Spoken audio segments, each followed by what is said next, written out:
8 अमीर बेटों के होते हुए पिता भूख से तड़प कर मर गया। पिता के भरते ही लड़कों की सारी अमीरी गायब। शमशाद अपने पिता का अकेला पुत्र था जो आंखों का तारा था। उसके पिता शहर के सबसे बड़े वकील के मुंशी थे, इसलिए वे पैसा खूब कमाते थे। अपने बेटे शमशाद की परवरिश बड़े लाड प्यार से की थी। शमशाद जब पढ़ लिख कर बड़ा हुआ तो वह भी लेखपाल की नौकरी पा गया। उसका जीवन भी बड़े आनंद से गुजरा। शमशाद की पत्नी ने 8 बेटे और 4 बेटियों को जन्म दिया। बड़ा परिवार होने के कारण घर का खर्चा बढ़ गया, फिर भी शमशाद ने उसे संभाला। शमशाद का कोई बेटा पढ़ना नहीं चाहा।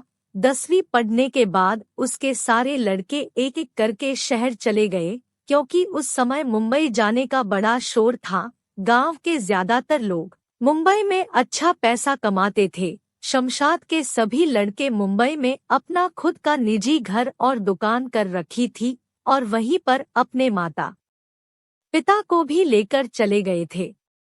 जब शमशाद बुढ़ापे की वजह से चारपाई ले ली तो सारे लड़के उसकी सेवा करने नहीं जाते।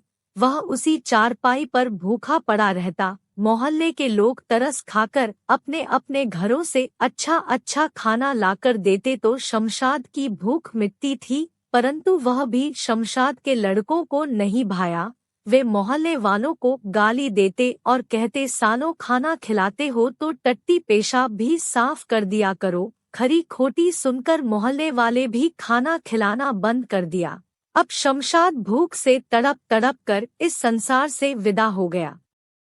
पिता के मरते ही सभी बेटे बोले, चलो झंझट छुटकारा मिल गया। किस्मत देखो, अभी 7 माह ही हुए थे कि मुंबई दंगा शुरू हो गया और सबसे ज्यादा दंगा शमशाद के एरिया में था। दंगा बढ़ता गया। शमशाद के सारे बेटे जान बचाकर अपने मुल्क चले आए। 4 माह बाद जब दंगा खत्म हो गया तो शमशाद के बेटे पुन मुंबई गए। उन्होंने देखा उनके घर और दुकान पर दूसरे बड़े बड़े खतरनाक लोग कब्जा कर लिए हैं। अब क्या था, सभी लड़के दूसरे के यहाँ नौकरी करने लगे और भाड़े के झोपड़पट्टी में रहने लगे। उनका जीवन दुखी हो गया।